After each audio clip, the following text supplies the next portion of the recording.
Oddities, late night movies with Ben, Rob, and Zach. This is a podcast about cinematic oddities where we discuss any media that is too bizarre, abnormal, or off kilter for contemporary audiences. Occasionally, these projects gel. Most times, they crash hard into the realm of obscurity. Join us as we delve into the cult classic swamp. I'm Zach. I'm Ben. And it feels like I'm getting massaged by Wolverine from the inside. I have to say, that line was in the first episode of the animated Spider-Mans we're discussing today, and that threw me for a loop. I was like, okay, that's an interesting thing, Spider-Man. But we are here to finish up our Spider-Man series, which we, I guess, have to figure out a name for. This is the last kind of time it's relevant.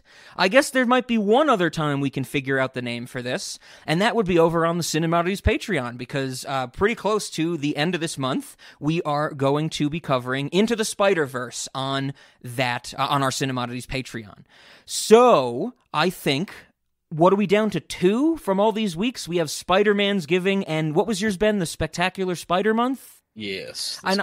Yeah, so, I mean, I don't know. Yes. I think Zach is sick. Zach wants to call it like spider cough or something like that. I don't remember yours, Zach. Did you have one in the race still? I still think Into the Spider-Cast is still... Oh, we're still... Okay, yeah, that... No. I'm still carrying the torch. It's like just a flicker of a flame, but I have that. I'm just sprinting with it. I thought we nixed that one. So, I don't know. I mean, this might be, it's just, like I think I said, one of the previous weeks, that this might just be a series that it depends on who you talk to. You're going to get a different name for it. But at least they all involve Spider-Man, so at least people will know it's a Spider-Man series. I think that we can leave it at that. Maybe those 3 choices, somebody reach out to us on the Reddit or something, and maybe, Ben, we'll talk about it a little bit more on the Patreon. Now, before we get into this episode a little bit more, there's something about the Patreon that Ben and I would like to announce, and very neatly, if you have never checked out the Cinemodities Patreon, when you listen to this episode, we really recommend you do, because as of now, as of the release of this episode, there are 2 public posts. That means anybody can download them on our Patreon. You don't have to be paying us to get these episodes. And they are special occurrences of something Ben and I did when we were hanging out together earlier this year. And they are commentaries. Ben and I recorded some commentaries just to give it a shot. They're a little loose. They're a little goofy. There's some breaks we took and I had to mess with the editing. But we want to get some feedback. So we threw them up there for free. So head on over to our Patreon and check them out. Now, Ben, I'm kind of on the fence of if we want to say what we did commentaries for, because they might not be attractive to people. I don't know. What do you think? To be honest, Rob, I'm a little foggy on what we did. Yes, I'm a lot foggy, I have to say. But all I can say is that getting these for free is basically a steal. So yes. So yeah, let's leave it at that. Let's even keep Zach in the dark, because I don't think we've told Zach what we did commentaries for. Nothing you'd be excited about those for Zach. But yeah, check out the Patreon, download these, give them a listen, watch along as you listen to our commentary, and any feedback you have. Anybody can listen to these. I actually have some feedback. My foggy joke was really good, but you won't know that unless you listen to these. Yes, that you'll understand the fog reference, the fog. But yeah, check that out. I'll put the link in the show notes, all that stuff, as always. Check out the Patreon. And if you like what you hear, you can even subscribe and get more episodes. Anything else about the Patreon I missed? I think that was all we had to say about the commentaries, right? Yeah, I mean, if you guys like those, we do want to hear any kind of feedback you have about them. It is a possibility that we would create more of these, and that these would be some kind of off Patreon, one-time purchasable content or something like that. So, yeah, we want to know what you guys think, and we're happy to make them. They were a lot of fun, and we're just not really sure if we should make more. Exactly. So, I guess that brings us to the topic at hand. We are discussing animated Spider-Man. Of course, we have some episodes that we're going to dive into. And there's a good bit of them, and they kind of jump around series and different, seasons within those series. So I will put that in the show notes as well, in case anybody wants to, check them out on Disney Plus, or if they have old animated Spider-Man. But I guess the best place to start is these is the roots of Spider-Man for all three of us, right? Like we all grew up watching these early 90s and cartoons. Is that right? It's correct for me. Yeah, definitely. I'm pretty sure the 90s series is the very thin foundation for my appreciation of Spider-Man. I think I mentioned it in the Raimi episode that I have toys from that, yet no real recollection of watching it until in the lead up to Spider-Man 2 in 2004. Right on. Yeah, this is where I first found out about Spider-Man. I remembered the animation style, the intro of the 94 series when I went back and watched these episodes. It started off fun, and then it kind of got a little grating, the kid show aspect of this. But this is my transition into the fact that I am so glad to have both Ben and Zach here, because there was some shifting around of schedules. Zach couldn't make it one night, but he was like, "Oh, you and Ben do it." And I was like, "No, Zach, I really want to have you on." I really wanted to have all three of us on because I don't think I have much to say about animated Spider-Man. I kind of just watched these episodes with my eyes glazed over, and I could see where they were reusing animation and dialogue to save money, and how every episode is basically people run into each other and then run away from each other, and nothing really happens. So guys, I want you to gush over the animated Spider-Man. I wanted to know from both of you, do you guys still go back and watch this? Like, Ben, do you ever throw this on, not for this recording or anything, but throw it on in the background and ever revisit this type of stuff? I can definitely say that this is the first time I revisited 90s Spider-Man since I was a kid. Oh, wow. Okay. That being said, I do occasionally revisit the Teenage Mutant Ninja Turtles series from around the same time. Okay. That, in my opinion, held up better, although maybe not as well as I wanted it to. Sure. But no, unfortunately, it took, and I did try to watch all these episodes twice. It was kind of tough, and I don't know that I achieved it entirely. But I will say that it took until watching the first episode for the second time after having watched everything else for the feelings of nostalgia to really hit me. It'd be like, oh, this is definitely the stuff I watched as a kid. But yeah, I think the first time watching it, I was just kind of overwhelmed by there's a scene where Morbius and someone named Deborah are walking, and the stuff they do with the quote unquote camera is so disorienting because they were, like you said, reusing animation to save money. So we get an overhead scene, and then it jumps to them talking, and then an overhead scene again, and I'm just like, what are they doing to me? Oh, yeah. Zach, what about you? I know you with the Disney Plus, when I was watching this on Disney Plus, it looked like you had at least watched a good bit of episodes of this animated Spider-Man, or am I misremembering that? Oh, no, not at all. No, I think we mentioned this a little bit, we did Unsolved Mysteries. There was a website called iOffer, which was great for having bootleg media. And I forever, I had a link saved as a bookmark for years. Somebody had the complete series on Blu-ray for $20. And I always kept putting it off. And then iOffer cleaned its act up and stopped doing things like that.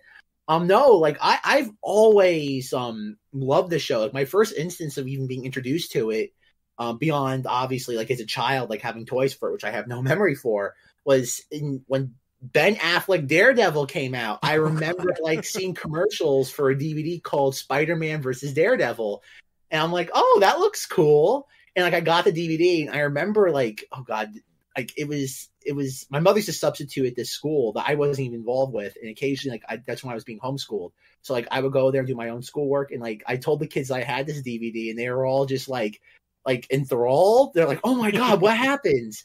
And then, like I said, in the lead up for Spider-Man 2 on ABC Family, I used to play this every morning, I think from 8 to 9. And I ate it up.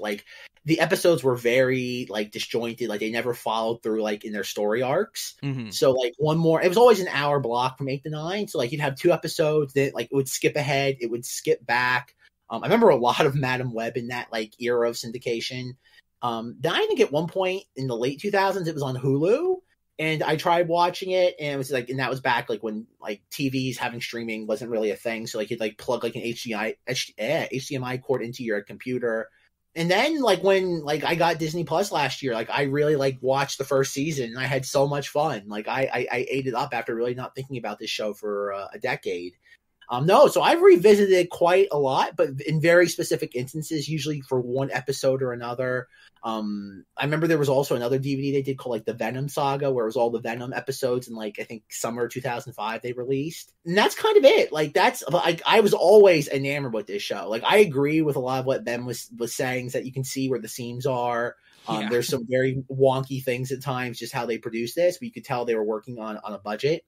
But no, I've always been enamored with this. Seems just in all. Okay, right on. Well, I guess, as we get into it, I'll explain, more of the issues I had with this. But to be fair, I know it's a kid's show. I was trying to remember, Zach, is this the only other kid's show we've done than Sophia the First? I guess we did Thomas the Tank Engine. Oh yes, that's right. Okay. Thomas Tank Engine was good. I am still gonna say this is no Sophia the First. Yes, Rob, this is infinitely better. I had that had a very special place in my heart, Sophia the First. But I haven't watched that in many years, at least two. So like Zach and Ben just said, they had some nostalgia for this type of stuff, and they were the ones who, when I asked, well, like, what the hell should we do for animated Spider-Man? Because there's so much of it. They seem to keep trying to, reboot it in some way or another. But we're kind of starting from the one from our childhood, so Spider-Man 1994, Spider-Man the Animated Series. There, Ben picked the Morbius and Blade arc, I think very appropriately, since we're getting Jared Leto playing Morbius sometime. I don't know when that movie's scheduled for. But that early is 2022, I think. Okay, so next year. Okay. So that's season 2, episodes 6 through 10. You don't really need to watch 8. I put 8 on in the background. Like Morbius is in it for like a scene, and it's more about dealing with Man Spider. But then also season 4, episodes 6 and 7.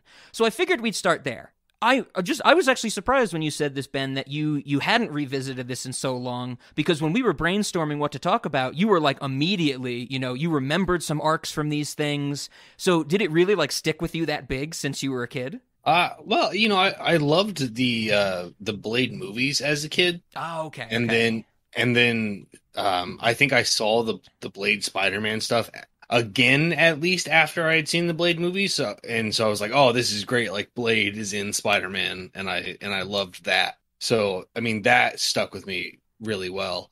And then of course, the stuff around Blade being in Spider-Man, I remembered very well as well, Morbius, and even to the point that I remembered the suction cups on his hand, which disturbed me a lot more as an adult than they did as a child. Oh, okay. That he's eating plasma through his hands. I actually found that having Morbius eat plasma through his hands, and the decision to only say he's eating plasma, like he never says he eats blood, that was a censorship decision. And I was just like, oh, okay, So I'm expecting Jared Leto will not be sucking plasma through his hand in the live action movie. Definitely, yeah. I definitely suspected that while watching it, that was the case. I figured maybe the neck biting was too much for a kid's show. Yeah, that's exactly what I found, and it's kind of weird though that the censorship decision was, well, no neck biting, totally get that, but then the decision to say plasma instead of blood, but only in reference to what Morbius is eating, because the word blood is used in this arc in the Spider-Man animated series, like he calls him blood bag or something like that. Spider-Man calls him blood bag or something like that. So it was a very interesting choice of like terminology and where they could use terminology. Well, they make references to Peter Parker's blood. Yes.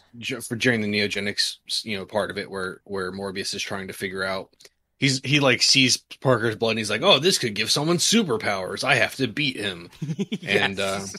And I was like, it's surprising that Morbius can tell from looking at his blood, I guess, that his blood could give people superpowers. But no, I definitely found it strange as well. I suspect that it's just the reference to eating that was the problem. Sure. Yeah, that's what it seems. Consuming blood or human tissue or not tissue, but human substance. I don't know.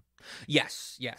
So I guess something to talk about. I mean, I can't imagine because I don't really want to. If you guys want to, I mean, feel free. Are we gonna go through this like scene by scene? We can't. It's too dense and it's too like repetitive and stuff like that. I guess what I wanted to ask is, since we're going back to our childhoods, one of the questions we asked in the first 3 weeks of this. Is this your Spider-Man? And I kind of have to say, when I was watching this animated series, the 1994 one, Spider-Man was quippy. There were some neat storylines. It was a kid's show, so it was a little repetitive, and they kept reminding us of things, and I had some issues. But I really liked this Spider-Man and Peter Parker. I thought he worked really well, and, maybe it's the nostalgia in the back of my head. But I don't know. What did you guys think? Is this, when nostalgia hit you back, is this your Spider-Man? The biggest problem I had with this version of Spider-Man is that he is built like a bodybuilder. I don't understand why that was the choice they made when animating him. That if you look at the Miles Morales comics, he's built like a scrawny teenager. This Spider-Man is built like a grown ass man. Mm-hmm. I guess is so. I thought that was a little weird. But outside of that, I mean, definitely the behavioral, the quirks. This is probably where I got my sense of who Spider-Man's supposed to be, and it's. I would say, I think I probably mentioned that Tom Holland is up there for me in the live-action Spider-Man, I guess, race, if you will, to decide who's my Spider-Man. But sure. But I think that the reason Tom Holland is up there for me is that he does emulate a lot of the parts of this 94 Spider-Man that I liked. Oh, okay, that's interesting. Yeah, I was thinking of while watching the animated series, this Morbius arc, that this was definitely the quippiness that you've been talking about in the Spider-Man that you like. I think it's the first episode when Morbius, turns into the living vampire. Spider-Man says something when Morbius disappears, where'd that refugee from the Rocky Horror Picture Show go? And yeah. I'm just I don't know if kids are going to understand that.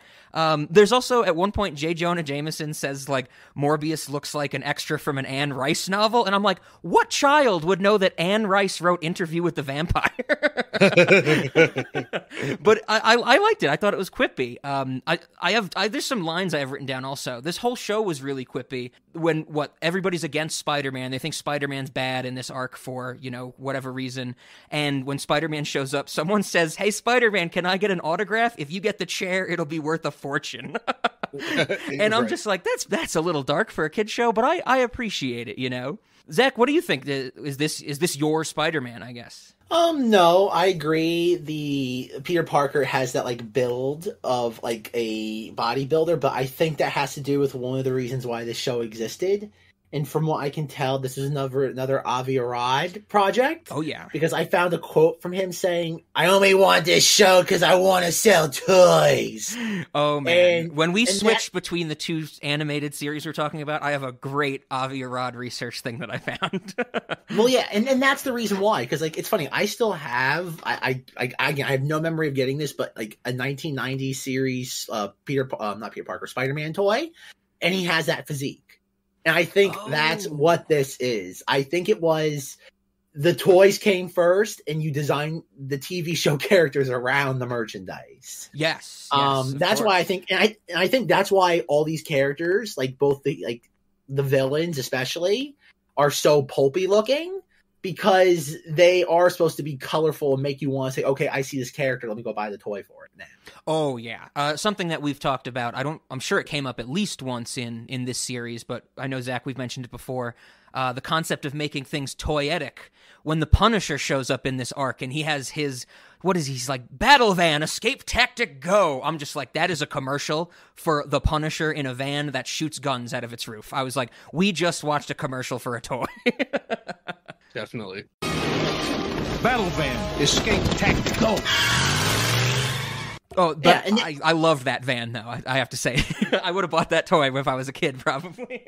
But this is the sort of thing that I don't want to say this is my, definitive Spider-Man, but I think the culture is missing something like this now. The whole point of, that's why Spider-Man has the second most popular rogues gallery outside of Batman. And you have to admit, the same thing kind of happened with Batman with his animated series, in that, it was watching a show feels like playing with toys. And I don't mean that, in a cynical way. Mm-hmm. I mean that in the most positive way possible, because it feels like just the adventure is like on your TV screen. Any moment it can leap off and you can be emulating it or creating your own adventure. Yeah. Didn't we say that back in Speed Racer, the three of us? We were like, cars in Speed Racer move like a kid playing with Hot Wheels or something like that. Definitely, yeah. Yeah. I can't believe I didn't think of this. Now that you brought it up, Zach, Batman the Animated Series, that is one I also watched as a kid. And that's another one I actually do go back and watch now as an adult sometimes. And I like that a lot better. I got to check out some of those episodes, maybe compare. But I was one. That's an interesting idea. Why I like that more than I liked this type of stuff. But it's interesting comparison because the 90s Spider-Man is there, like in the culture, but in a more subtle way than I think Batman the Animated Series is. Where obviously now, like, because of Harley Quinn, like all everybody does is talk about how great that TV show is. Yeah. Oh, Mark Hamill is the Joker is a huge part of that legacy. That too. But I think there's so many things in this that just kind of like made these characters, like, especially I would say more the villains.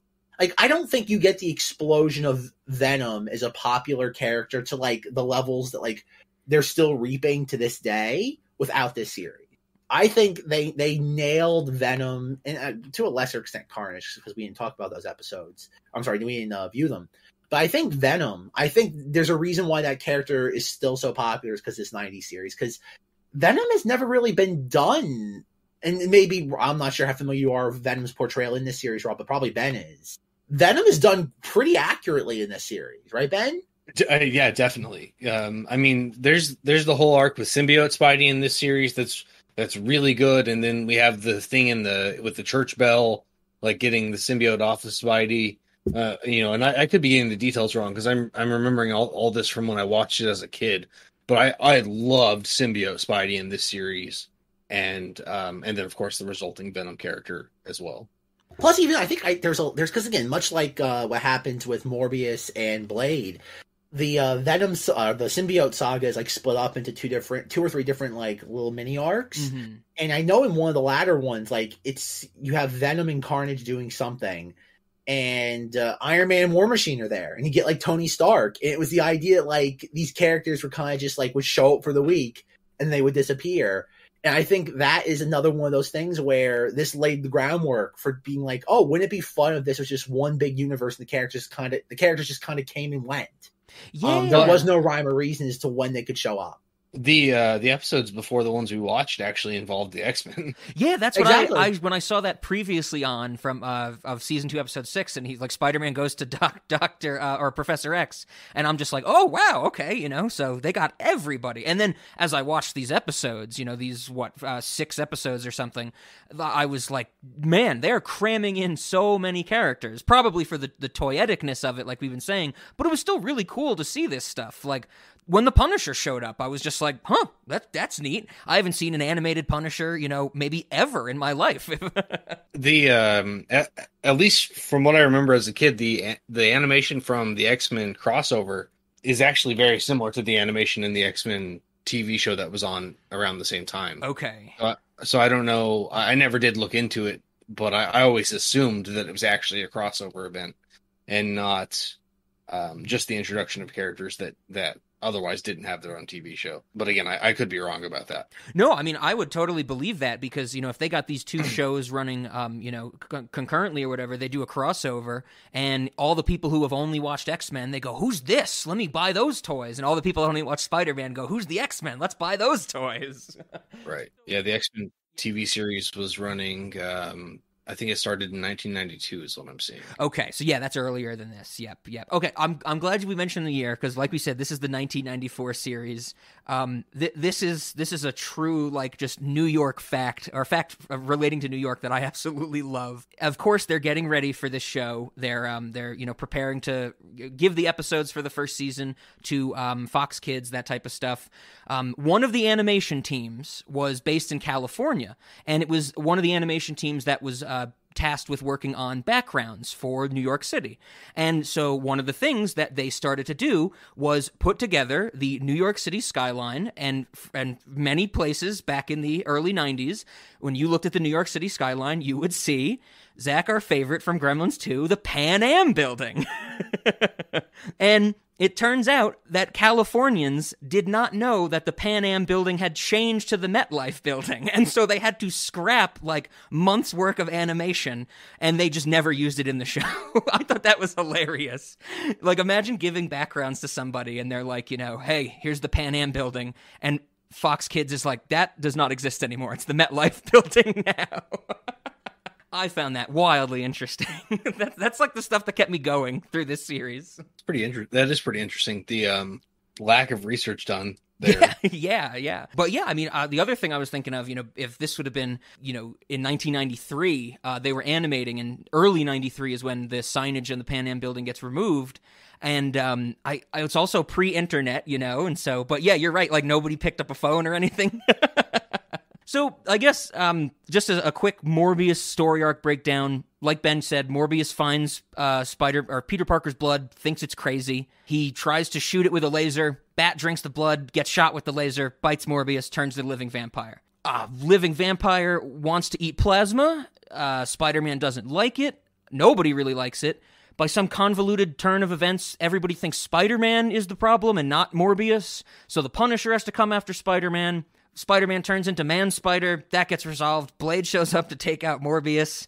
And then it really becomes like, how do we save Morbius? I think that's the quick and dirty summary of it. So I guess, like, how did you guys want to go through this? Was there any, like, things you wanted to highlight? Any character? Do we want to break it down by character? I know we did Spider-Man, but I liked what you were saying, Zach. Like, the villains and all these side characters are so dense that there's a lot of interest in there. Like I mentioned the Punisher and his battle van, escape tactic go. I loved that. But what do you guys think? How do we want to dive into this? I mean, we hit the movies from the kind of perspective of the character of Spider-Man Sure. and how he was portrayed. It feels a little weird to try to do that with these, since this is kind of the original initiation for me. And as we've already mentioned, it's like, of course this is Spider-Man, and of course this is a decent representation of Spider-Man, because this is the the original.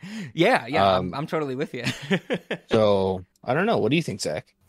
Again, it's hard because you do have that jump in the middle of you have like that ladder arc where like Mary Jane's already disappeared. Mm-hmm. I don't know, maybe follow it from Morbius's perspective, because he seems to be the focal point of all these and kind of more. Like I said, to be completely honest, there isn't a lot of meat on the bone here. This isn't like 2 or 3 major motion pictures where there's multiple things happening. Yeah, I'm glad you say it that way, Zach. Like I mentioned at the start, but my notes for like the latter episodes in this arc is I'm just like, okay, now these two fight and one of them escapes again. It's just that keeps repeating over and over and over. This is one thing I've always found like fascinating about like revisiting my childhood entertainment as an adult. God, a lot of this stuff was just boilerplate and very monotonous at times. Mm-hmm. And it's like especially like, this isn't that bad, but like I remember going back and like rewatching like some of like the original Yu-Gi-Oh! It's being like, man, it's just the exact same thing for like 20 minutes straight. Like nothing happened. God. Like glacial is too kind of a word. Yes. And that was kind of like this, where I'm like, man, as a kid, I had a lot of patience. Like as an adult, I do not. That's an interesting point. I kind of totally agree with you. Is that like I thought I was going to go into these and we watched maybe like 3 hours worth of content total or something. I thought I was going to be like relaxed and just taking some notes, laughing at some funny kid stuff. But I often found myself just being like, oh man, I could totally like write some emails while I'm watching these. Well, that's the thing. This is what makes them so much, I think, just like makes this show so much fun. It's like you can have it in the background and play with your toys. And you can just like when something happens, look up, like focus on it for like 5 minutes, then go back to what you were doing. Mm-hmm. And you really don't lose anything. And I think that's the thing. Like there are those moments where it like flares up, and then like it goes back to like just kind of like a steady calm, and then something happens. And like, this is one thing I did want to bring up, Rob. And this reminds me a lot of Goosebumps. What did you think before every commercial break? It ends with a quasi cliffhanger. Oh yeah, good old TV. But it's so just like melodramatic though. Yes. Like it's like I get like you want to end things like on a high note to get people like still roped in, but this is the end of like this is like Goosebumps level where like and then he turned the door and there was a loud crash, and I'm like, oh God, every single time I'm like I kind of adored that. Like there is I don't want to say it's not schlocky and it's not campy, but there's maybe just a very 90s thing about this. where it wears its identity on its sleeve. It's not trying to be something better than what it is. Mm-hmm. And that's, like I said, as somebody who's not really watched any Spider-Man TV shows, and this is where maybe I want to ask Ben, like, how he thinks this, like, compares to more contemporary Spider-Man animated shows. Are there any, like, I know there's a 2010 series, which is widely considered, like, the best animated Spider-Man show. But how is that show compared to this, Ben? Like, and I don't just mean that, like, in the sense of, like, quality-wise, character-wise, but, like, does it have that same level of just, like, relaxed nature to it where, like, not everything is dialed up to 11? I'm trying to remember which one that actually is. It looks Spectacular? like Spectacular Spider-Man? I think. I could be wrong. Spectacular Spider-Man, if that's the one it is, that one is probably by far my favorite animated series, but it is, I would say it's not as leisurely. It definitely keeps your attention, and you need to pay more attention to it as you're watching it. If that's the one that it is, Yeah, but I'm having trouble finding. Yeah, Okay. that's the late 2000s, 2008 to I think 2010. Okay. Yeah, and it's like, I think, widely regarded, at least by me, as as big of a mistake as canceling Firefly was. It was to cancel Spectacular Spider-Man. But like I said, as somebody who's never watched this show, I've just seen like portions of it, like on clips and just images. I hate how the characters look. Like they look so. Like, I want Rob to go right now. Like, just Google Spectacular Spider-Man. There'll be no shortage of stuff you'll find. But like, it's all a matter of personal taste. But like, I hate how it looks. Like, that's nothing against the writing, the quality, but just on an aesthetic level, like character art design, I hate it. Like, I adore how all the villains look in this. I love how Spider-Man looks in this. And maybe this is, like, once again, the nostalgia blinding me. But there's just something that feels so just pure about this. And that might not even be the right word. Like it feels pure to me. And like I said, the nostalgia might be really just tinting everything. Spectacular Spider-Man. I just looked at a picture. It looks like Ben 10 artwurk. Yeah, exactly.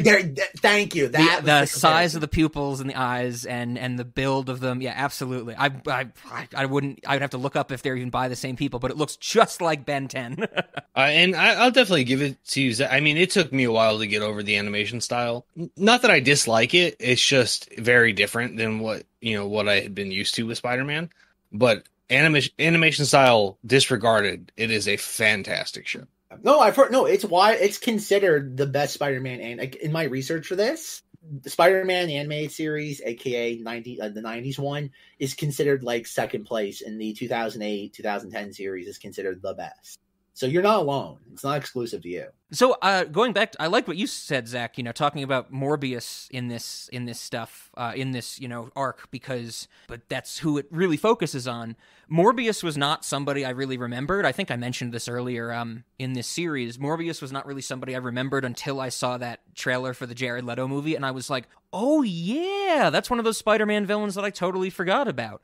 I thought he was fine in this. I mean, him as a villain, I liked that, he goes through an actual arc where he starts off with, we get his backstory. He wants to save his village, all that stuff. So he's researching a cure for some virus or something like that.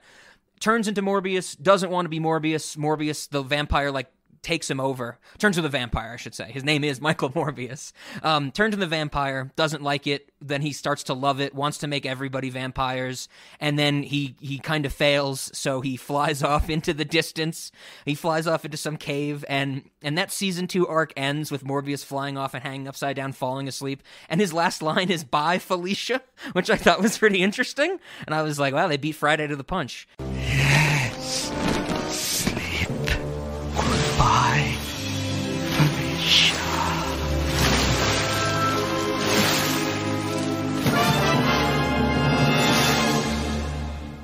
But then he's become sympathetic in the last 2 episodes of his arc in the 4th season, if I remember correctly. Because that's when Miriam the Vampire Queen shows up, Ben. And Ben, that bothered me so much that it was not Marceline the Vampire Queen.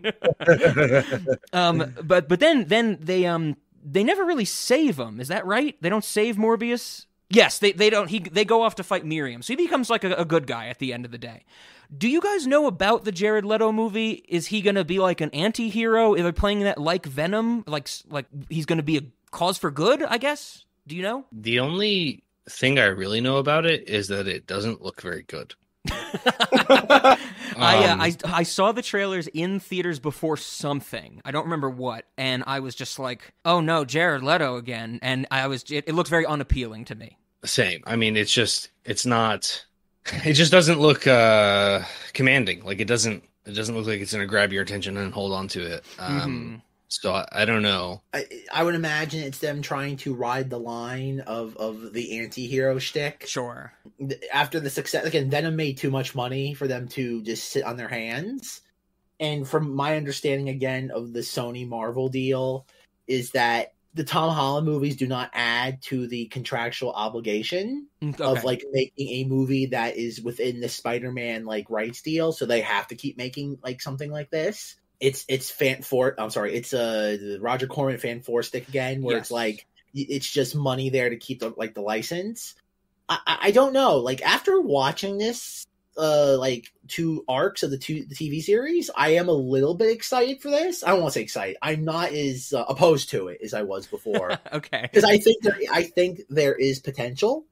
I think it's that thing of, if there ever was a superhero that you could very much leave to his own devices, it's Spider-Man, because he has such a rich rogues gallery. It's like Batman. You don't need Batman to really cross over with anybody else. Is it fun? Of course. But I think there's like, just watching this, like, God, what, 5-6 episodes of the show? Mm-hmm. I'm like, I get why Sony was like, let Disney keep their things. We are not making a deal. Because I think with the right just writers and actors and creative team, I think the sky's the limit with Spider-Man. I'm just like, and it goes back to what I've saying a lot during the Tom Holland series, where it's just leave like Spider-Man in New York. Like, let the nonsense wander into his world. Don't have him wander into the outside world. Sure. And that's where it's so much fun, like watching Blade show up, and Blade has garlic bombs and all this like ultraviolet tech, and Whistler. Like, that stuff is so much fun. Felicia Hardy as Black Cat. Like, I completely forgot that at some point she transforms into that. And I'm like, this is so much fun. Like, you have all of these elements there. Even with Morbius, like we said, he kind of like in the first arc, he's misguided. He kind of doesn't know what's happening to him. He's kind of a pawn to everybody. And then by the latter one, he's just kind of being passed around as like a bat creature. And then when they kind of get him to like regress into like the state he was in the first arc, he's like, I don't want to do this anymore. I'm a actor for good. And that's sort of stuff that like if they made a Morbius movie like that where Spider-Man is a side character, like he's a supporting cast member, I'd be like, perfect, I'm on board. I'm like, that is, if you have Tom Holland like in like a grand total of like 6 minutes of this movie, just helping out in like very key. I think Darth Vader in Rogue One. He's there for very brief, potent moments. Mm-hmm. I'd be like, that'll work. But right, just to watch Jared Leto run around, like I said, it might be good. Like, it might be good just as it's like, it's like, again, I don't know if I'll see it in theaters. Like, I, to this day, have not seen a single trailer for this movie. Every time a new trailer's released, like, I'm just like, I don't care. I've seen, again, snapshots of it online, but as of now, indifference as opposed to being against it. So it's working in its favor, I guess. After almost 2 years of delays, I am not 100% opposed to it. Sure. Yeah, I could see them doing something, you know, with that movie, riding, like you said, riding the line of the anti-hero. I mean, it's I don't know. Does this movie take place in New York? Or is it gonna be another thing like Venom, where like it takes place so just outside this like Spider-Man pantheon? That I have no idea. So, because what's his name in this? Isn't what's his name in this? Michael Keaton? Is he? So he's like coming back as he's in the trailer. From my research, he's in the trailer. Is oh God, the Vulture. I don't remember. And, yeah, he's listed in the cast as Adrian Toomes / Vulture. Yeah, okay. Like, clearly this is going to be part of the Marvel, like, nonsense. Like, this is going to be, again, like I said, the Sony Marvel deal was renegotiated in 2019. So, I don't know. Like, it clearly this was made before, like, Marvel's current thing of the multiverse being, like, the main priority. So, like I said, it's getting back to the 90s show. Yeah, there's potential there. There's potential. I just don't know if Sony's also very cheap in certain circumstances. And they're not doing this to tell a good story. They are doing this to keep the rights to something, which is not the worst thing, but at the same time, too, it's very telegraphed to the audience. That's what this is. Oh, sure, I gotcha. Yeah, we talked about that last week, definitely. Okay. Yeah, Morbius is, like I said, a villain I don't remember. I liked his stuff. Like you were mentioning, Zach, when he becomes the agent for good, I really liked that comes about because Felicia Hardy is like, you've become the virus that you've been trying to stop this whole time, like appealing to his origin story. I thought that was cool rather than just like hitting him with a laser or something like that. Even though this was like, I couldn't really, it didn't keep my attention fully. There's some really neat like Spider-Man ideas in this arc in this 94 series. Like I love the fact that both Peter Parker and Spider-Man like had to play a role in stopping Morbius. Like there's that whole thing where they try and use like Peter Parker as bait for Morbius, but Morbius ends up stealing Aunt May or something like that. And it's like, oh, that's cool. They need to use him because he's a bait for Morbius to find Spider-Man. And then when Spider-Man shows up to Blade's warehouse, Blade is like, why weren't you there? We could have stopped him. And it's like, Blade, just think a little bit about this. You might have been able to put it together. You mentioned it too.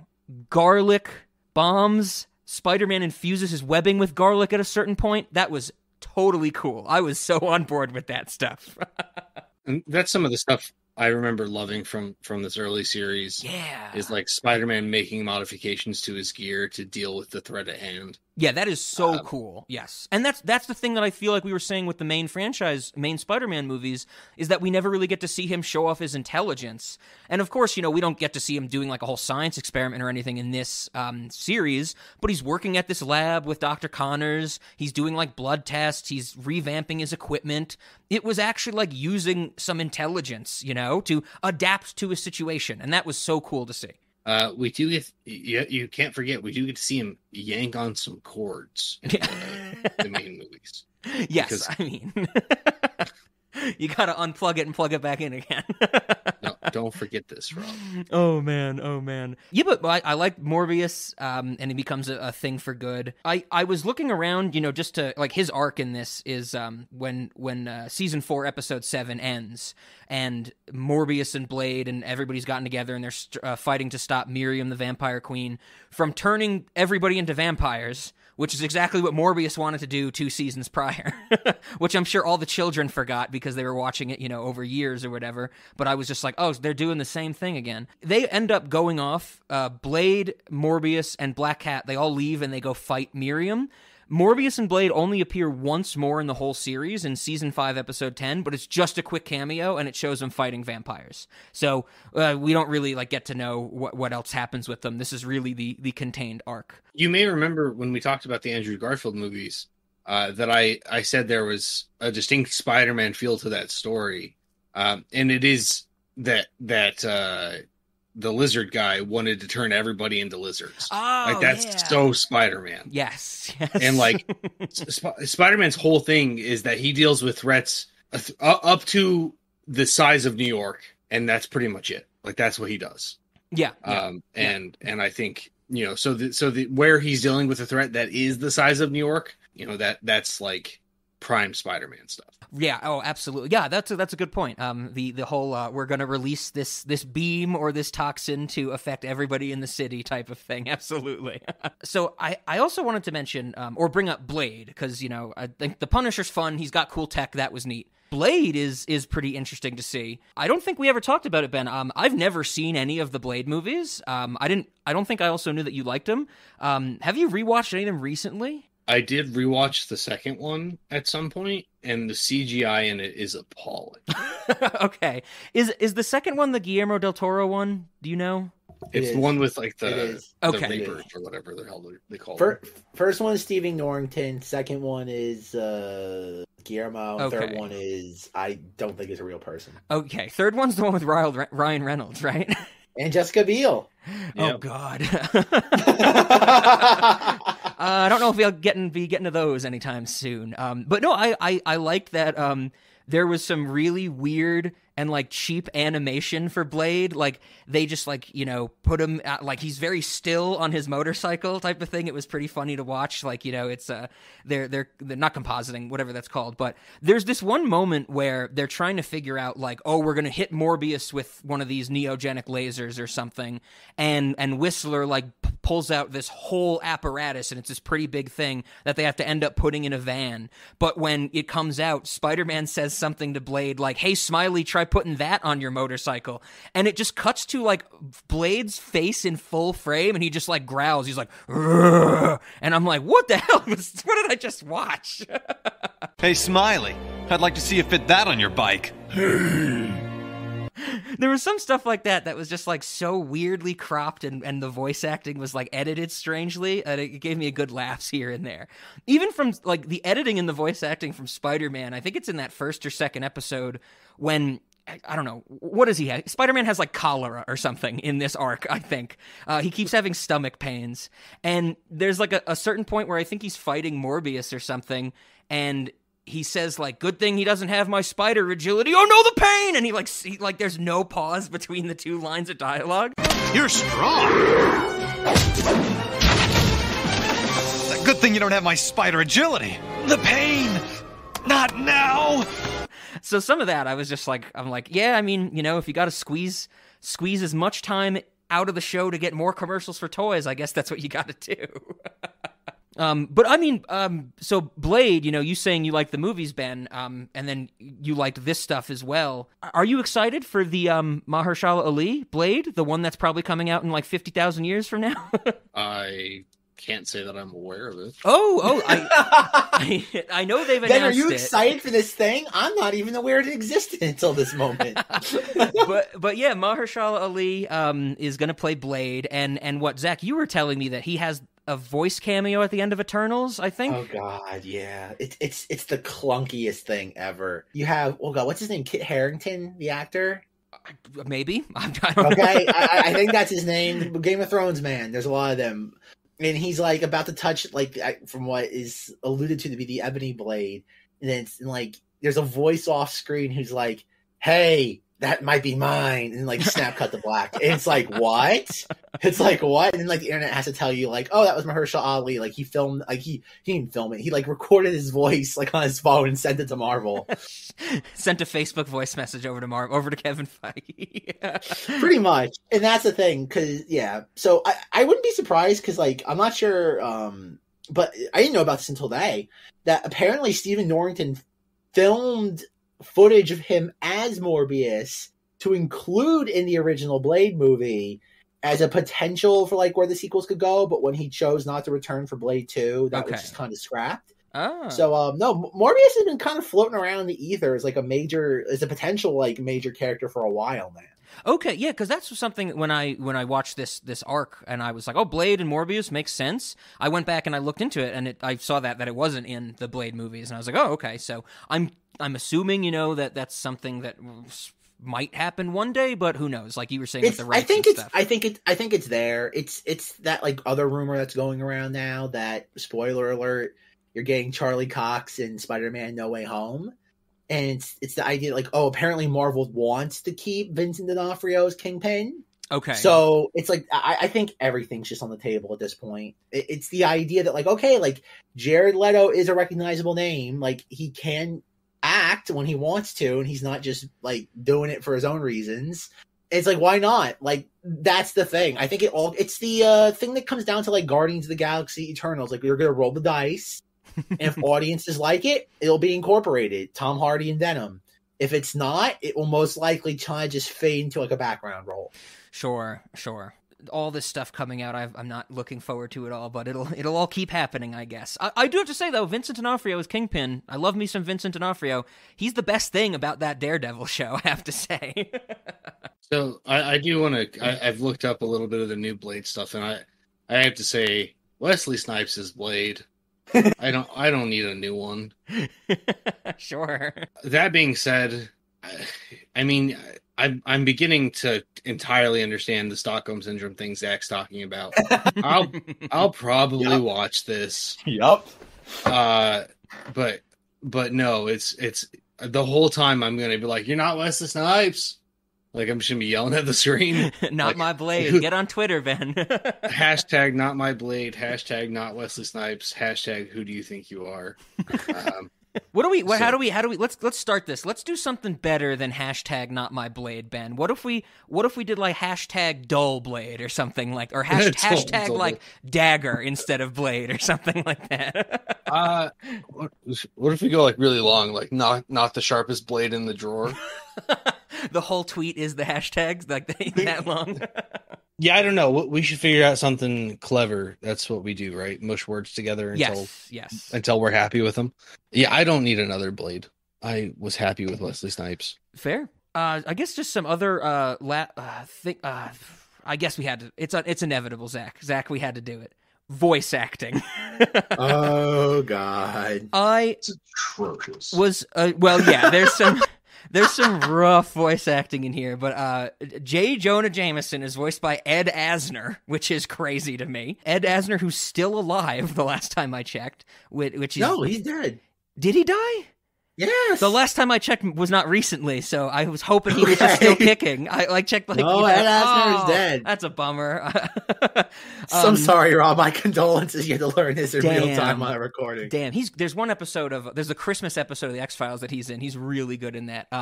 But what more I was more excited to hear, Abraham Whistler, only in the season 2 episodes, is voiced by the great Malcolm McDowell.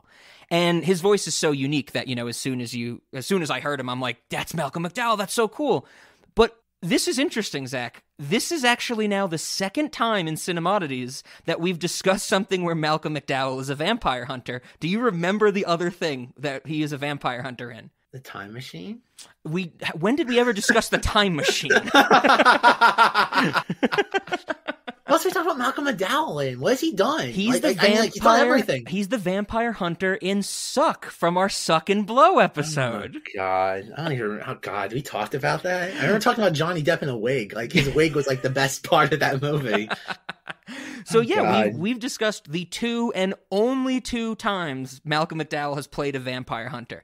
So we can also discuss a movie called Corbin Nash where he helps a vampire hunter as like the tech person or something, and then apparently he is a vampire in a Tales from the Crypt episode called The Reluctant Vampire. So Zach, we have 2 more things that we could finish up the Malcolm McDowell vampire series. Oh Jesus! Talk about the most specifically odd thing. I think other than that, I like I mentioned the garlic. I love that stuff. I wanted to ask you guys this. I'm glad I just caught this note. In the season 4 episodes, when, they take Morbius out of his cave and the Dr. Connors and the Neogenic lab are trying to unvampire him or whatever they're trying to do, people show up and they like steal Morbius or they accidentally wake Morbius up. Like I know one of them's the Shocker. And then the other one, I had no idea who it was, but I called him in my notes, Discount Two-Face. Apparently he's Herbert Landon. I have no idea who that was. I had never heard of them. Apparently he's like half mutated. But to me, I was like, this is just Two-Face. I don't know. Is he big? As a kid, I thought that was Two-Face. Oh, nice. I dig that. But Herbert Landon is voiced by David Warner, who we all know as Sark and the MCP from Tron. So that was pretty cool. And then I think other than that, I liked some of the action. I liked some of the moments, like you said, Zach, when it flares up, that type of stuff. Some of the little bits and pieces here and there. Anything else you guys wanted to talk about with the 1994 series? What is going on with Peter Parker's relationship with Mary Jane in these episodes? At the beginning, we see a flashback of him asking Felicia Watson out on a date. And then the rest of these episodes, he's like, there's an issue with him not spending time with Mary Jane because he's afraid of scaring her away with his mutation. And I was just like, is he dating multiple women? Like, is that what this children's show was telling us? Yeah, I couldn't really get a handle on that in the season 2 episodes either, where he keeps blowing her off because of his mutation. But like, I was with you too, that it's like, well, yeah, we saw that previously on. And so I'm like, I was confused as well. I don't know, Zach, did any of that, were you able to parse any of that? I remember that being a thing in this show, is like from like watching it in 2004, that he always had a lot of female attention. He could just never devote the time to them because he was Spider-Man. And from my research for this, apparently they didn't want to go with like the dweeby Peter Parker who couldn't get girls. they wanted to go the one that was just like could never like handle a relationship and Spider-Man at the same time. Okay. That's what the producers like interviews have said over the last like 20 years. Yeah, I don't know. And I mean, Mary Jane in these episodes we watched was like so sidelined. And then, of course, she's gone in the season 4 episodes that I was just like, yeah, whatever. I felt like she was put in there because we need Mary Jane in a Spider-Man story type of thing. Well, because that's the big thing that like, oh God, I remember like watching a lot of those season 5 episodes on Fox Family back in the day. Pretty much once Mary Jane disappears, that becomes like his sole things to get her back. Like, Okay. and like it'll come and go in importance, but like he always references it. Okay. Oh, I just found this in my notes as well. I'm glad I wanted to mention this. In the second episode, when Morbius escapes the hospital and people are like, Spider-Man stole him, and everybody, the whole city's looking for Spider-Man, there's like a scene where Morbius is climbing on the side of a building, and everyone thinks it's Spider-Man. One of the characters even says, it's Spider-Man. Who else could climb on a building like that? And I was like, this is the second fucking season. Surely the citizens of New York have seen other superpowered people climb a building before. I thought that was such a strange line.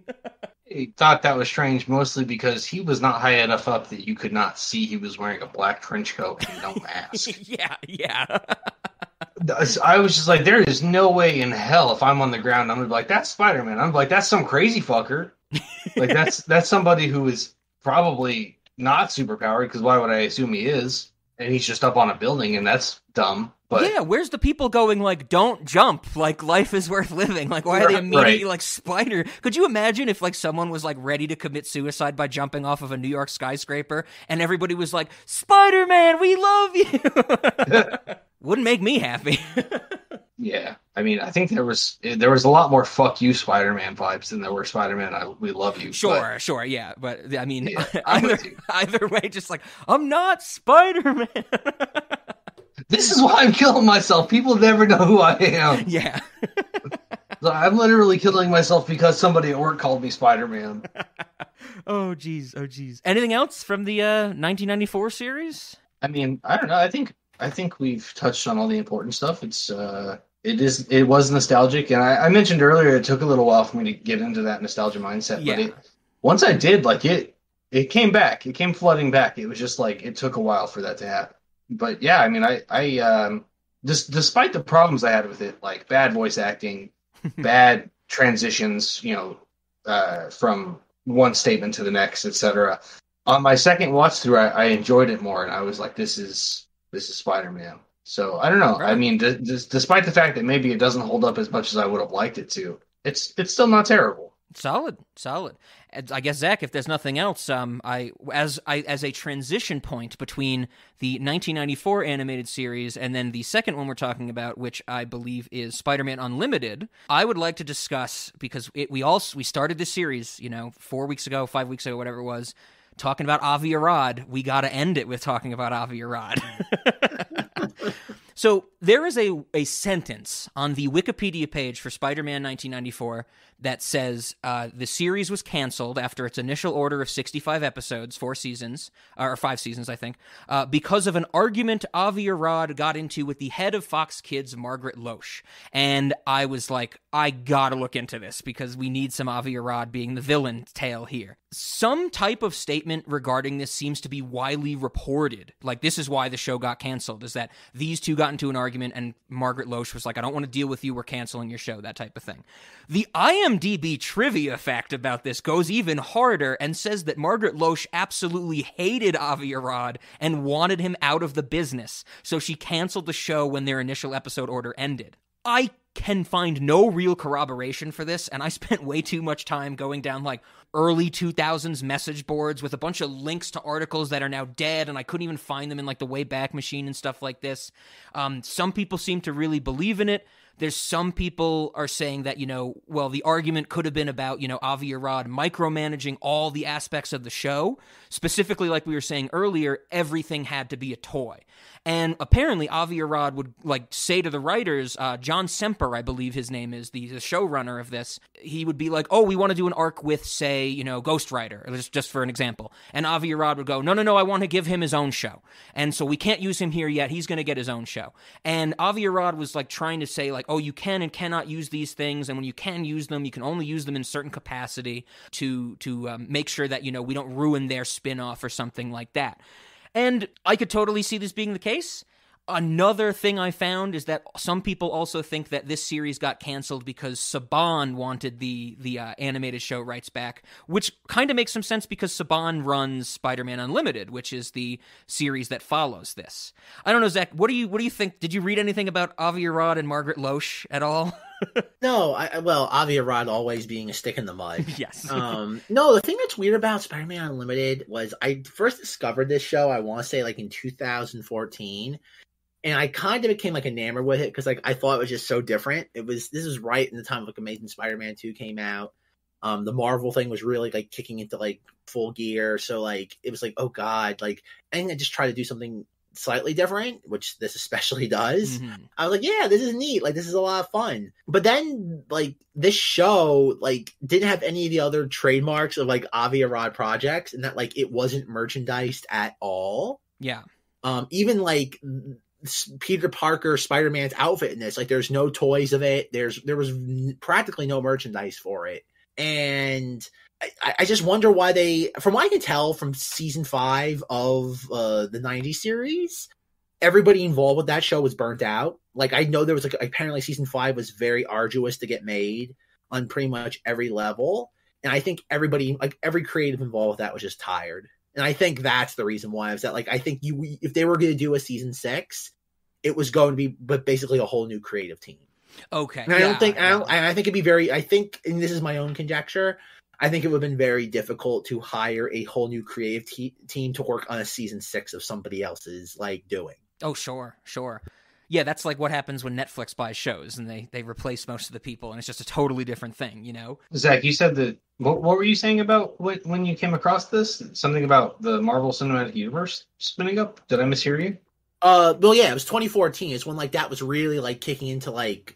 Oh, okay. That's when you found Spider-Man Unlimited. Yeah, that was like I think it was like March, April 2014 was when I discovered this. Okay, I initially thought you said that's when it came out, and I was like, this show came out in '99, Zach. Oh yes, this is very clearly the remnants of a dying decade. But no, like this is one thing I kind of found the most fascinating about like rewatching this is I forgot how like in like a 1 minute span there's like you hear the music intro of the 90s series, and it's very like, oh God, subtly trying to connect to that as like, oh no, like this is part of the continuity. And then after like 10 minutes, it's like, continuity? We don't know what that word means. Yep. But yeah, the next series talking about Spider-Man Unlimited, the follow-up to 1994 series, the first 3 episodes, which are kind of like the only 3 real episodes, which I'm sure, if Zach is going to tell us more about, but these 3 episodes aired, October 2nd, 9th, and 16th of 1999. The next episode did not air until 14 months later, because apparently Pokemon on WB Kids was beating the shit out of it in ratings, and Fox Kids was scrambling for something. But these were the episodes that you really wanted to talk about, Zach. I had definitely never seen these before, ever. I had no recollection of this whole Counter-Earth stuff or anything like that. But is this something you have like a big affinity for, like you were saying when you found it when the MCU was getting going? Oh, I appreciate it. I wouldn't say like this isn't like another like Thomas the Tank Engine or Real Scary Stories. Sure. Where like, I feel like I have this gem that nobody is really like praising. No, I think it's something that's different that really gets ignored when you look at Spider-Man animated series. It gets disregarded just because it's like it's different. And it's like, oh God, it's like just because it's different doesn't mean it's bad. Like it feels like it's the equivalent of like trying to explain to dummies why black and white movies aren't bad. The absence of color is not a detriment to something. And it's like that. I don't think this is any sort of like hidden masterpiece, but I think it's a lot of goofy fun. And it kind of, to me, I would rather have this sort of take on Spider-Man if you're going to go completely off the wall gonzo with it than Into the Spider-Verse.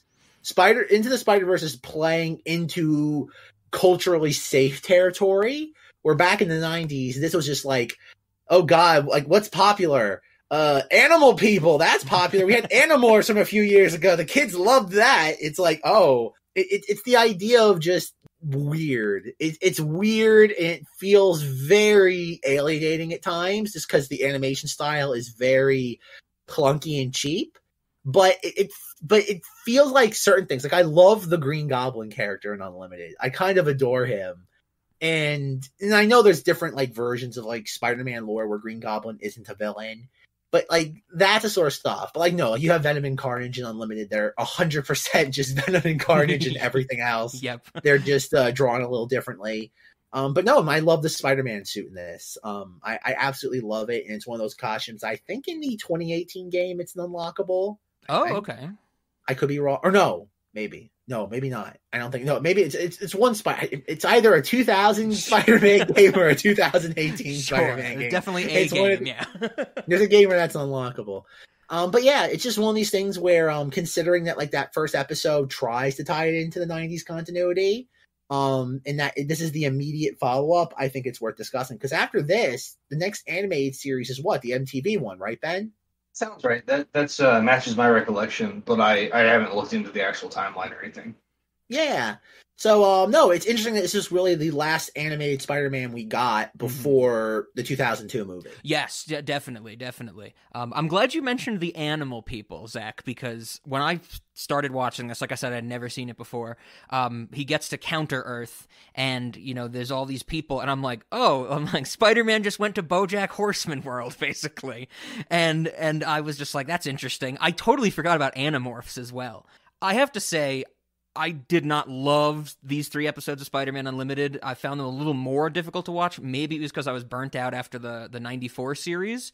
But I got a big question. About Counter-Earth.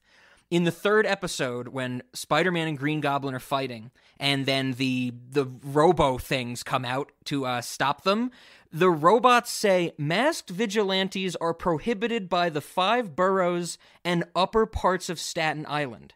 I want to know so badly what the hell are the 5 boroughs in Counter-Earth? Because in our world, Staten Island is one of the 5 boroughs. That makes that sentence redundant. I couldn't find anything that I don't think it ever gets answered in the series or anything like that. I just thought that was the weirdest change to make. Either it was a conscious change, to be like, oh, the 5 boroughs are a little different, you know, in this different Earth, or whoever wrote this line didn't know that Staten Island was one of the 5 boroughs. I suspect the upper parts is referring to elevation, since the humans live on the ground and the bestials live higher up.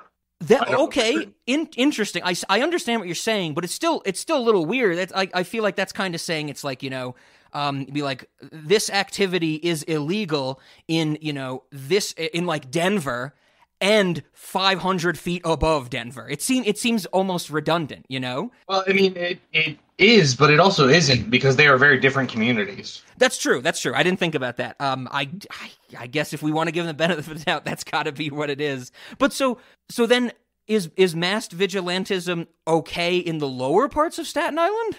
No, the lower parts of Staten Island are the 5 boroughs. Part of the 5 boroughs.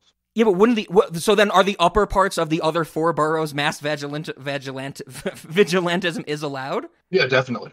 I want that explored. Like you're out of your territory, you're out of your turf or something like that. Such a strange line. But so Ben, had you seen this before? I don't know if you answered that yet. I had. I watched this when I was young, when it first came out. Okay. What did you think of this did this have some nostalgia for you? Yeah, I mean, I loved the suit, but overall the story's not very great. There's a lot of disjointed stuff going on, I felt. You know, like Spider-Man having to find John Jameson. He's part of the Resistance Force. Carnage and Venom are there working with the High Evolutionary, but they're really not working with the High Evolutionary. They're trying to, you know, do something with whatever they keep saying, which I can't find in my notes right now. The thing to bring all the people together under their forces or whatever. There's a lot going on, and I didn't feel like it gave me, you know, that any of that real like kind of quippiness or the Spider-Man that I've started to like grow accustomed to as we've gone through this series. I also have to say, I don't think I really like Spider-Man has this almost like Green Lantern-esque ability to like shoot web and make it turn into whatever he wants. Like there's a scene where he like just shoots web regularly and it just turns into a ball. And there's one where he just shoots it regularly and it turns into like a parachute. And I was like, what is this? See, this seems almost like Deus Ex Machina, that he could do like a Green Lantern thing of say, oh, now I need a big hammer. I just have to think and that's what I get. I don't know, is that kind of ever explained? Is it because of the suit or something like that? It just felt off to me. I just think that's the animators just are being told, okay, he has to land. And it's like, I think it's just trying to do something different, Rob. I would not attribute it to the suit. You could, if you do want a in-universe thing, you could say, because it's like, what, a nanotech suit? Yes, from Reed Richards, which I thought was a cool little reference. Yeah, I would imagine if you want to attribute to that, but I would imagine that's just more the animators doing what they think is cool or what they're being instructed to do. Sure. Okay. Has he done that in any, Spider-Man ever done that in any other adaptations? Do we know? Oh, yeah. Okay. Oh God, I cannot imagine this is the first time it's been done. Yeah, it seemed like something like in definitely in the comics, I could see something where, Spider-Man is like, and now I'm going to make a sculpture or something like that. And now I'm going to make a web bed because I'm tired or something like that. To a lesser degree, he hasn't in even like the new Spider-Man series on Disney Plus. He can like shoot his webs in like a wide spray or like an arrow spray or like shoot them in like ball-like chunks. Okay. In some of the old games, he could like cover his hands in webs somehow. So yeah, he's always had like a little more control. Yeah. Over his webs than is realistic. I remember I had a Spider-Man game for the PSP once, and I remember that you could like wrap your hands in web, and I remember like punching Mysterio with him or something like that. But yeah, I mean, this, like I said, this one didn't click with me as well as the 1994 series, or clicked with me less than the 1994 series, I should say. I did find it interesting because you brought it up, Zach, the little switch of this, they go to Counter-Earth so we get to play with some of our characters. That's always a neat idea. I agree with you that I like the way they played with Green Goblin and how he's, a masked hero, basically, who thinks Spider-Man is a villain. And then the little tease that he's, the father of the of what, Shane, the kid or whatever. From what I read, I don't know if you guys have seen, all 13 episodes of this that came out. From what I've read, it's never explicitly stated that the Green Goblin is actually his father. It's just always heavily implied, which is a pretty neat touch that they never went down the route of just spending a whole episode describing that stuff, where they just kind of kept it in the background and be like, yeah, what's going on, but we got other stuff to play with. You know what I mean? Yeah, because I imagine if they were given a second season, they would have easily delved into stuff like that. Yeah, I could see that. Would have been episode 1 of season 2. Yes. The synaptic. That's what Venom and Carnage are trying to infect people with. The spores. That's what it's called. So yeah, I mean, anything else from you guys? What do you want to highlight from this series? I was a little bit confused about the synaptic. I was kind of getting the impression that it was like related to the symbiotes in some way, but then also not. So like, I'm not really sure. Are we supposed to believe that it's some kind of precursor to the symbiotes, or that do we have any idea? Don't know. I thought it was like just, I'm with you that it seemed to be connected to symbiotes, but then it also kind of just seemed to be like a mind control fungus type of thing. I don't know, Zach, do you know anything about that?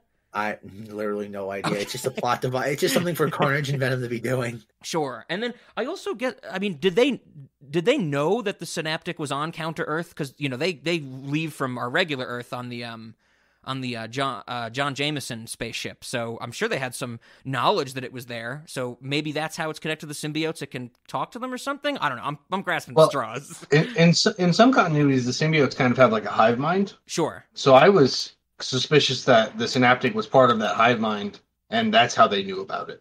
Oh, okay. And they had probably known for a long time, but this is their first like opportunity to get there. Sure. Okay. I could see that. So yeah, I mean, what else did you guys want to highlight from this series? For some reason, the floor in the hideout is bars. It's like cages, like crossed bars. Like, have you ever tried to walk on an uneven surface? Because they live on one. I did not understand it. And like, they use it as a tool in the fight. They like lift it up and use it as a cage. I'm just like, why the fuck is that the floor? And why is it over a perfectly good solid floor? Like, I don't have any idea or understanding of what the hell their hideout is trying to do. I'm with you. It was just like trying to break people's ankles as they come in. If you sneak in at night and you don't belong here, you're gonna get a really twisted ankle. Like a booby trap type of thing? Yeah, it's a booby trap that gives you a boo-boo. Like, that's... I was just like, what the fuck is this? Like, did they make this the whole floor so that he could use part of it as a cage? I don't know. I don't even think I was paying attention to that too much. That was beyond me. Zach, anything you wanted to highlight? No. Like I said, it was just one of those things where I think this show just deserves some level of recognition. I Sure. don't think it's going to change anyone's appreciation of the character, but if you want something that's a little outside the norm, I would imagine this will scratch the itch. Yeah, that's a good way to put it. It's a pretty different type of Spider-Man than we've been seeing, in this series, which is pretty cool. So, and if you like Spider-Man animated series, there's plenty of them. So, one more thing. Whenever the base is getting raided by those fungus-covered bestials, we see the same animation over and over again. Oh, yeah. Yeah. So there are people that are copies of other people in this. Yes. Gotta save that money. Well, I guess if there's nothing else, then we can get to our questions. Is that good? Well, one more thing before questions. We didn't talk about the 90s series. The intro song. Oh, well, Oh my god. For season 2, so bad. I was going to save that for the end because that's exactly what I wanted to play in reverse. It's performed by Aerosmith's Joe Perry, which I did not remember or know. Radioactive spider blood.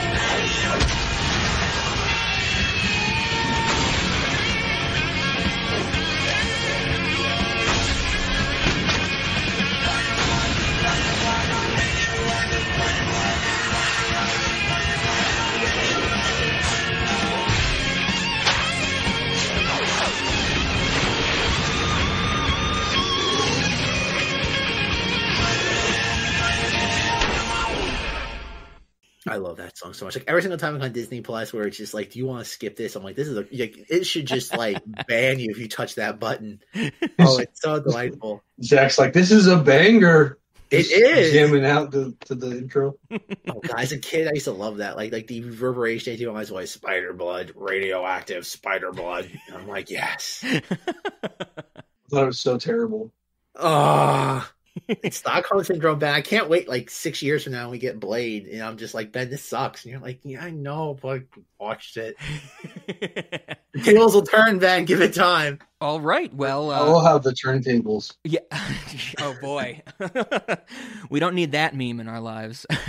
Okay. I guess we'll start with Cinemodities and Late Night then. I think this is easy for me. I'm going to go no to both. I don't think there's anything really odd about this. I mean, some fun Spider-Man stuff, like you said, Zach, and that Spider-Man Unlimited, but nothing really to make me say yes. And Late Night with how unengaged I was and kiddish these were, which is weird with me in the Batman animated series. I'm gonna go no as well. So what do you guys think for our questions? Pretty easy no for me as well. Okay. I'm gonna say Cinemati, no. I would imagine we're grouping these together. I do want to say that, like, again, there should be a little asterisk next to Spider-Man Unlimited, because it is weird. Late Night, yes. I think this is a fun romp. I think, like, if you have anybody who's even slightly inclined to like Spider-Man as a character, this is fun. You should watch Spectacular Spider-Man instead of this. I disagree. I disagree. No. I think this is fun. I love like just how the villains are in this. I love how campy and just glorious this show is. The 90s series. Unlimited, you can take it or leave it depending on how far you want to go into more bizarre aspects of the character. But no, 90s series is a lot of fun. It's worth a watch. Okay, right on. I guess then that brings us to snacks. I know there's one. Oh, hold on. Yeah. There's one thing in Unlimited that I want to mention because it has come up in so many things in Spider-Man. He's trying to sell his photos, and the J. Jonah Jameson character on Counter Earth is going to give him less money than he advertised. Why the fuck? Every newspaper advertisement ever is giving Spider-Man less money than is advertised. J. Jonah Jameson is just like the universal constant across all these worlds. I think, weirdly enough, I think that is a thing. Like, you might be extremely spot on. Yeah, you're right, Ben. I didn't think of that. I also liked how when Naoko, she's like, Peter, you have to pay the rent, and he's like, I'm gonna go take pictures of Spider-Man. And she's like, how the hell are you gonna do that? And it's like, of course everybody would be like, well, yeah, who the hell's Spider-Man? Like, how would you know Spider-Man type of thing? Yeah, neat little touch. He could have said, I knew him from other... Yes, that would have made some sense, right? So I think there's one snack we can all agree on. We need some type of real dense haze garlic spray. Like fire extinguisher filled with like garlic aerosol or something like that, just to, I don't know, get rid of vampires or spray at angry customers. I love those garlic sprays. we needed like an automatic spraying system that sprays you to check if you're a vampire on the way. And then if you're either a vampire, like if it kills you, you're either a vampire or allergic to garlic. Like right at the entrance threshold, there's one of those like Febreze sprayer things, but on a bigger scale, and you're just like walking through a mist of garlic type of thing. And at the end, we're like, you can still breathe. Like, I'm not a vampire. Like, we know that now. So is this kind of saying at the same time, Ben, you don't want vampires in our restaurant? I just want to know who they are. Okay, that's fair. This is the equivalent of the Salem witch trials. It's like, but aren't you going to kill them? Well, then you don't have to worry then if you're not one. It's like... Yeah, definitely. This is the Salem vampire trials. Nice. With the Cinemodity vampire trials. Yes, I dig that. Trial by garlic. Another one I had, I want to take the Punisher's battle van, but repurpose it and make it like the delivery van for the Cinemodities restaurant. You know, like the Chick-fil-A car or something like that.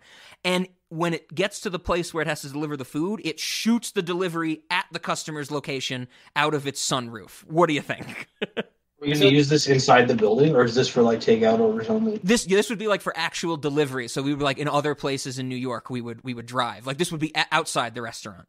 I think that we should have a smaller one inside the restaurant and replace all the wait staff with them. Whoa, that's a big change. And then so I like it though. Maybe not total replacement, but I like maybe just the idea, Ben, of this little thing like flinging your food at you when it gets to your table. Oh well, and yeah, you can fling your food, but I also would love to see like an actual gun out of the front of it, like hitting customers with like cheeseburgers.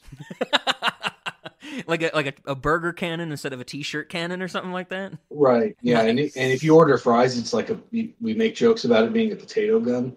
Like it's just there's so many things we can do with this, I think. Isn't there like a Teenage Mutant Ninja Turtle thing where like it's a truck that shoots pizzas? Definitely. Okay. Definitely. So it's something like that? Yeah, but it's like out of an actual gun and it's automatic gun speed. Whenever it's delivering fries, it shoots them at you one fry at a time. Ooh, 60 fries a second. I like that, Ben. I also like, what if it's just like, you know, like a cannon we load the food and it goes to the table, shoots it. But if they order French fries, we load a whole potato in and put on the French fry attachment, which is a tennis racket at the end of the gun barrel. I was thinking a little more involved in that, so we shoot it through, like, we actually cut the fry off the potato and then shoot it through hot grease. Like flash cooking it. It flies at them freshly cooked. That's what I'm thinking. I dig that. But now that we're talking, I like your idea of, you know, shooting it like, you know, machine gun rate. We could do that with cigarettes. If somebody orders cigarettes, maybe for the whole table, we just shoot a bunch of cigarettes at them with this thing. And, you know, I want it to shoot fast and hard. Like, I want people to hide from this thing. It could be great. Like, we could solve so many lawsuits with this. People like, I'm going to sue, and then we shoot them with like a whole potato. I'm also imagining like this little van thing gets to a customer's table, and they somehow know what to expect, and they like flip the table over and use it as a barrier or something like that. You know what? They could know the actual keywords, just like tactical van, deliver food, nice mode, go. Yes. Like it's like the in and out hidden menu. It's just hidden commands that make your food delivery less painful. Oh yeah, okay, I dig this. Yeah, well, but if you say them wrong, it makes it more painful. So like, you got to be careful. Definitely. I like this. There's a lot we can do with that. Okay, yeah, the tactical food delivery van or whatever we want to call it. That's awesome. What did you guys have for the restaurant? Well, obviously the garlic bomb being the lowest, the low-hanging fruit. So cool. So I want to do is that, like, if you have any dish and the customer asks if they want, like, oh, can I have a little more garlic with this? What we do is we give them the garlic grenade, and they have to put it in the middle of the dish, like on the table, and just pull the pin. It has like a 2-yard radius. Okay. That's what I want. Not just like the way of cleansing the restaurant of vampires. I want it as a condiment delivery service. Okay, I like that. And just, I want to add to that occasionally we can have our waitstaff throw them across the restaurant at the customer that ordered them. Nice. And, you can garlic up their food and their clothes. Oh, of course. The garlic thing is so cool in these episodes. I'm so on board with that. Well, one thing we didn't bring up, and definitely this is going to be in a restaurant, I like that Blade has a lightsaber. It's essentially like a sword. Oh, yeah. I think we should have that, like, they'll have, like, carving stations for, like, different, like, types of, like, meat. I think instead of giving, like, a knife, we should just have, like, a little mini lightsaber, like Blade has. Solid with it. Do we already have jousting in the restaurant? If so, we need motorcycle jousting too. Okay. Because I think Spider-Man refers to Blade as like a knight on a motorcycle or a samurai on a motorcycle, something like that. Oh, yeah, so, yeah. I also think that we need to reconsider how we deliver pasta dishes, and we need web shooter delivery of pasta dishes. So anytime someone orders spaghetti, we send waitstaff over to their table and just like shoot web spaghetti at them. I like that. I like that. Like, imagine like we have like an item like that instead of having to go to the kitchen. How much more convenient it would be if we have that? Like, we make all of our waiters have like gauntlets. They're pasta shooters, and they just sit there and do that. Like, do you want fettuccine or angel hair? And they just do it like that. It's kind of brilliant. It's kind of right. Yeah, and then they would have to carry sauces around with them, and then.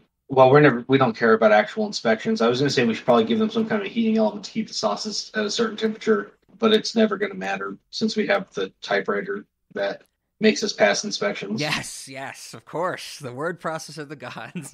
typewriter that makes us pass inspections. Oh man, that's great. I was for a second there, I'm like, is he talking about the word processor? Yeah. It's like. Oh, that's good. How about this, then? How about this? Like, we have the equivalent of, like, there's a backpack they have to wear, and there's heating agents in the backpack, so it gives the employees, like, scalding burns from trying to keep all these different sauces at different temperatures. And that's what we have, like, and there's, like, different, like, little hoses, like, coming at, like, there's gotta be some, like, oh god, like, what? The Spider-Man villain Scorpion? Like something like that, maybe. Yeah. Like a giant contraption on their back. There's, like, a giant, like, hose that, like, oh god, what? Like an 8-foot hose that like wraps around them, and then they have to like do that. I think that would work. And the hose that the sauce goes through is all the same. The sauce that comes out is just determined by a button that's pressed. So it's like when you use one of those like soda machines, and you're like, well, I'm definitely getting some like Pepsi mixed in with my Dr. Pepper. Yep. Because the person before me, you're going to get some red sauce mixed in with your Alfredo. It's just happening. Someone's like, you got marinara in my Alfredo, and the waiter's like, that's my blood. That's not cheese, that's skin. You should. But no, so I'm vibing with it. So we got wait staff with spaghetti shooters. We have other wait staff walking around with like scorpion tails that deliver pasta sauce onto the spaghetti. Whenever they're not dealing with customers, they can pretend they're fighting and shoot like spaghetti at each other. And, like, oh yeah, that'd be a great like thing to happen on a stage, like on our animatronic stage. Like there's an event where we have like the pasta sauce battle or something like that. Oh my god! And then we definitely have to have like he starts on a second story and he shoots his pasta web and he like grabs a hold of it and jumps off, and then the pasta breaks because it's pasta. Perfect. And he hits the ground and dies, and somebody else walks in from off stage dressed just like him, and like a couple people like dressed in black to match the background just drag the dead body off the stage. Definitely. And then the scorpion shoots him with like hot pasta sauce and gives him like 3rd-degree burns. It's not going to be good to be Spider-Man. Yeah, that's a punishment for whoever ever has to play Spider-Man. Yeah. And somehow it's still a less dangerous activity than Spider-Man Turn Off the Dark. I guess the only way for the Spider-Man actor, and this is actually a test of his skills to see if he is good enough, is if he can make a pasta shield using his web shooter to protect him from the sauce. That would be pretty interesting to see, a pasta shield. And it turns out that's basically impossible. Nice. I'm sorry, impossible. The hits just keep on coming. Okay, any other snacks? That was we just went hard on the pasta delivery system, Ben, so thank you. We've introduced a lot of new delivery systems in this snacks section. Yeah. Any other from you, Zach? No, I am all tapped out after that. I think the only other one I had was just another easy one, just plasma. Just eat some plasma, I guess. How are we going to deliver it? It comes out of one wait, like the waitstaff comes over and it comes out of their hand, and the customer has to absorb it through their hand or something like that. Do we give them like weird little suction cup things on their palm? Yeah. Ugh. Delivered only through high fives or something like that. All right, well, if that's it, I guess that brings us to the end of this huge Spider-Man series. I think Zach, jumped the gun on me. We're going to end this with the 1994 song, or theme song, in reverse. Here's some Joe Perry. Zach, would you like to say what's happening next week and next month? Well, if I haven't already alluded to it a bunch in this series, we are doing The Matrix. Yes. Which will conclude in The Matrix Resurrections, which is, except for that episode, been recorded in its entirety already. So yeah, it's gonna be a fun Matrix month. All sorts of stuff. A lot of Rob just explaining Matrix continuity to everybody. Oh God, yes. I have been thinking about The Matrix nonstop since I saw it when I was younger, and I finally get to explain the entirety of the franchise. It's a doozy. I guess we should take that clip from the Spider-Man MCU, like we said, and say, hey, get ready for the best 4 hours of your life, in front of each episode. All right, I guess that's it. Thanks for Spider-Man, cool. Ben. This was a good series. I'm glad you guys picked it. And we'll reconvene for No Way Home. That's the next time we'll talk some Spider-Man. Yeah, 3-4 weeks, something like that. Yeah, we'll see some MCU nonsense again. We should bookmark the episode with Patreon shout-outs. So yeah, come check out the Patreon. Definitely. Come check out the commentaries. Absolutely. They are a hoot. Maybe even a hoot and a half. I would say so. There's a lot of fog, so check that out. Yeah, check out the Patreon, definitely. And, if you give us any feedback about those commentaries, please give them a listen. Let us know anything you like, you don't like.